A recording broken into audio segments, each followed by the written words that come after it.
Pressedaholic gang, welcome back to another video. If you are new, welcome to the gang. My name is Deja, the owner of Pressedaholic. If you guys are looking to start a press-on nail business, then you have come to the right place. I give you all my tips and tricks on how to start a press-on nail business, and yeah.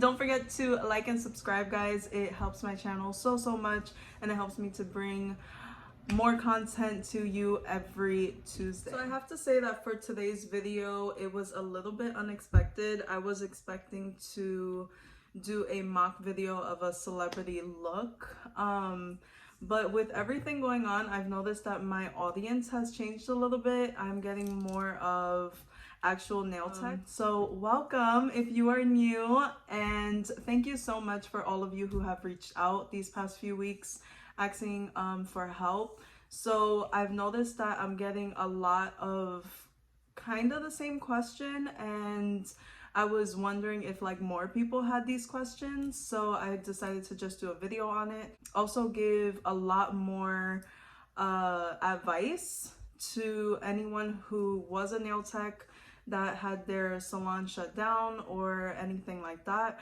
and just to help bring maybe new clients to you. So if you see me looking down during this video, it's because I wrote quite a few tips for anyone who is a nail tech who is starting to do press-on nails, and just give you guys maybe some advice. If you want to take it, that's completely okay. If you don't, that's completely okay.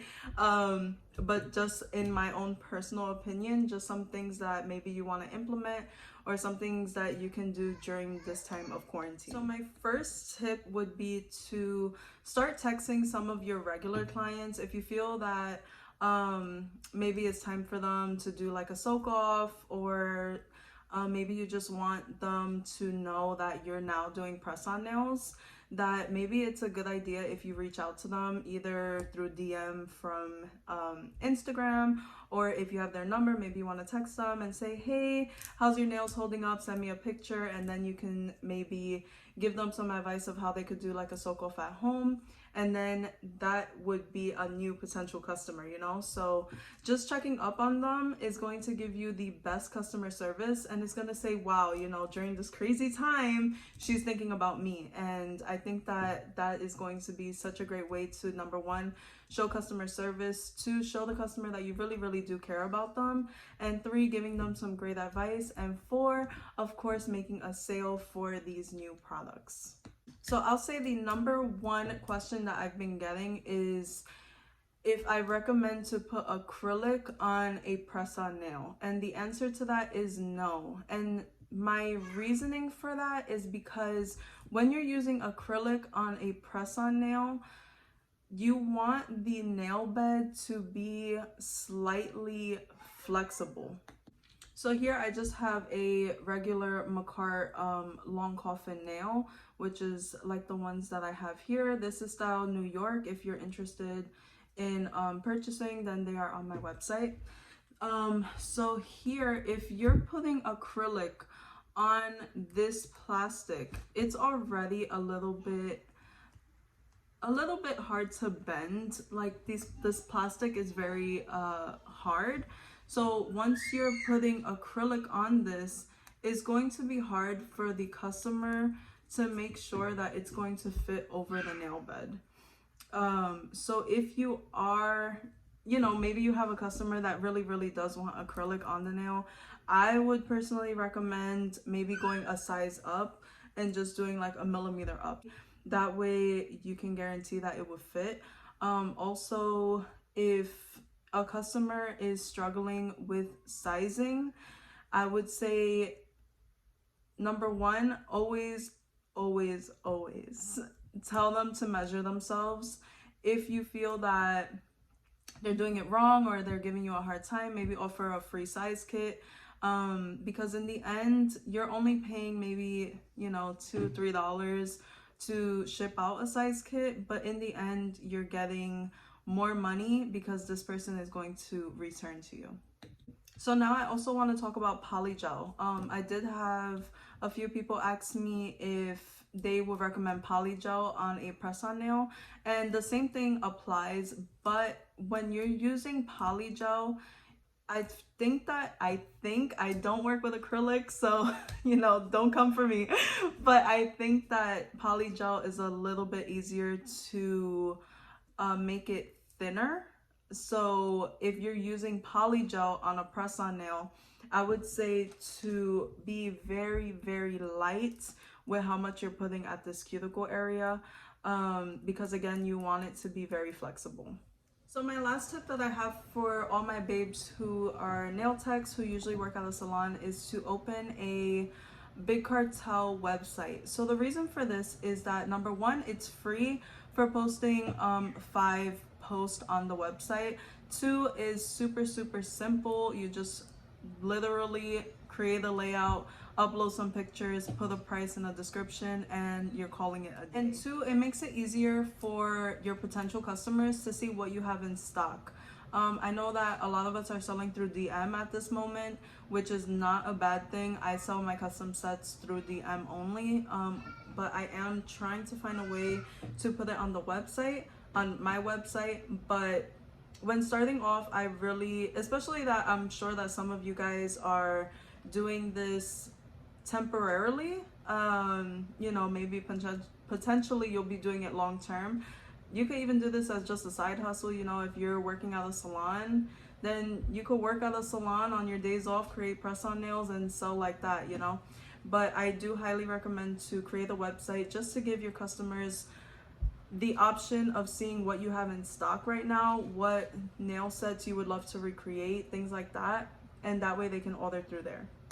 So lastly, I just want to kind of do an overview of the supplies that you'll need.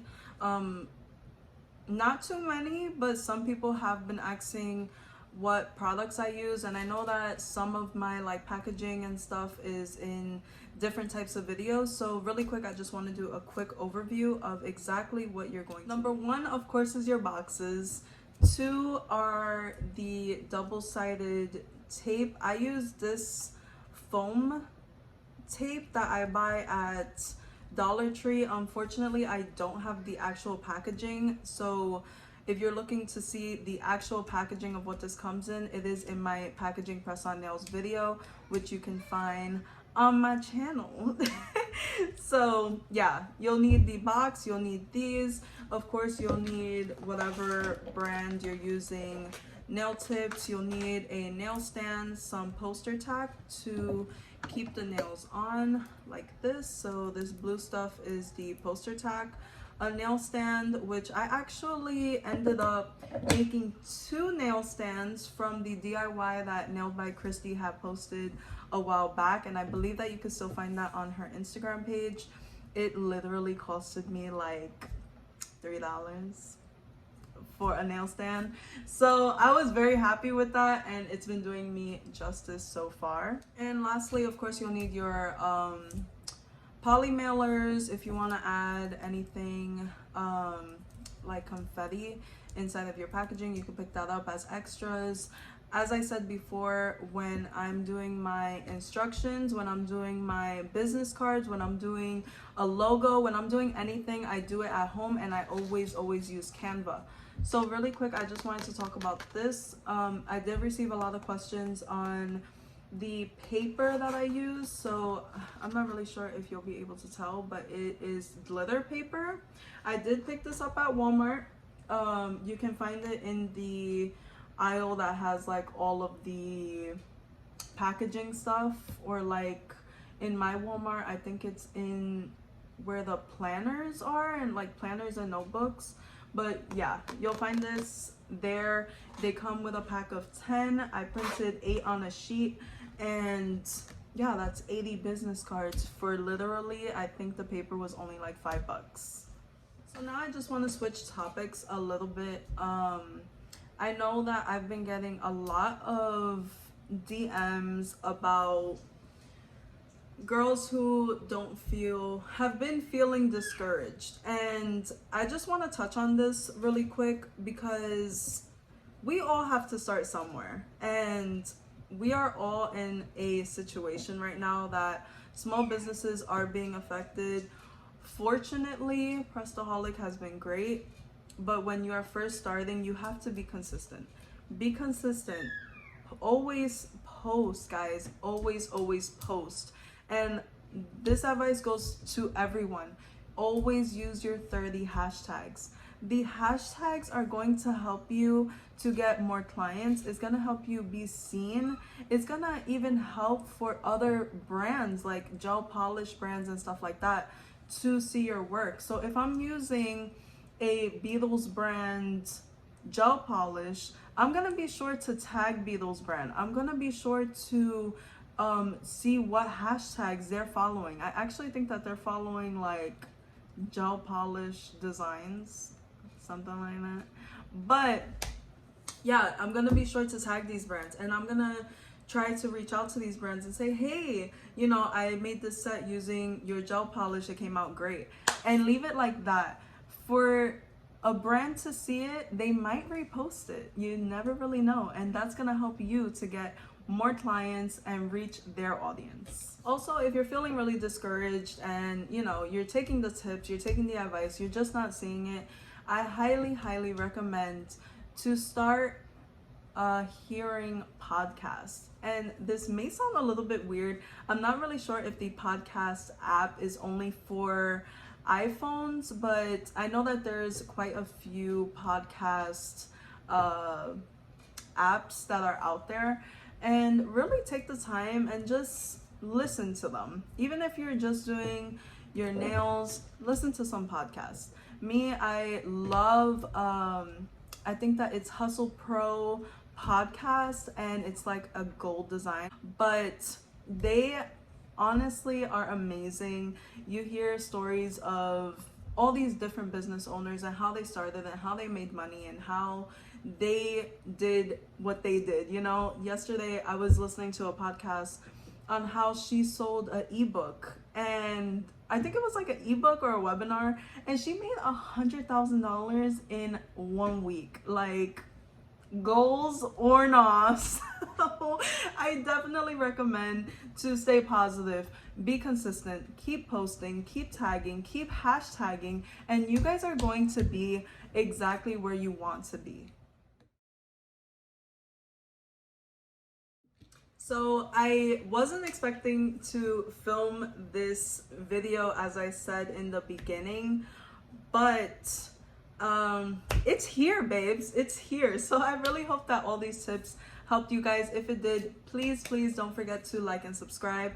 It helps my channel so much. And now we're going to be talking about something a little bit different. I always answer everyone's questions on, you know, advice, products, anything. And now I'm asking you guys for your advice. So now, owning Pressedaholic and it being super successful, I am thinking about opening a second business. I'm not going to reveal the name or anything like that. But I do want to start selling nail supplies, and I want this to help everyone. So I do want pricing to be cheap. I want extremely cute packaging and stuff like that. So this won't be in effect until later on this year. Right now I'm in the process of moving, so it's been stressful, but once I move and get settled in, I definitely want to open my new brand. It will not be any way affiliated with Pressedaholic. We are the same owner, but this is going to have its own brand colors, it's going to have its own packaging, it's going to have its own everything, and I might touch on it here and there during the rest of these months. And then, you know, of course you guys can follow Pressedaholic, that way you can see when the official launch date is, when, you know, the Instagram is going to be posted and things like that. But I really do want your advice on what you would love to see on this website. Would you like to see more of like bling, glitter, tools, you know, art brushes, things like that? Would you like to have like a press-on nail starter kit? Would you like to have like a press-on nail bundle or things like that? I really just want advice. That way I know what you guys are interested in, what to invest in, and what to look for. Thank you for watching, Pressedaholic gang. I really hope that this video helps anyone in any way. Also, please don't forget to leave a comment down below and let me know what nail supplies you would be looking for on my website. I really appreciate all of the love and support that this channel has gotten. I can honestly say that a month and a half ago starting YouTube, I did not think that I would be hitting 800 subscribers, and although it's not 13k or anything, I am extremely grateful for everyone who has subscribed, who has reached out to me, who has told me that, you know, a piece of information really helped them. And I feel like at this time we all need to help each other. So again, I really appreciate all the love, and yeah, I will see you guys in the next one.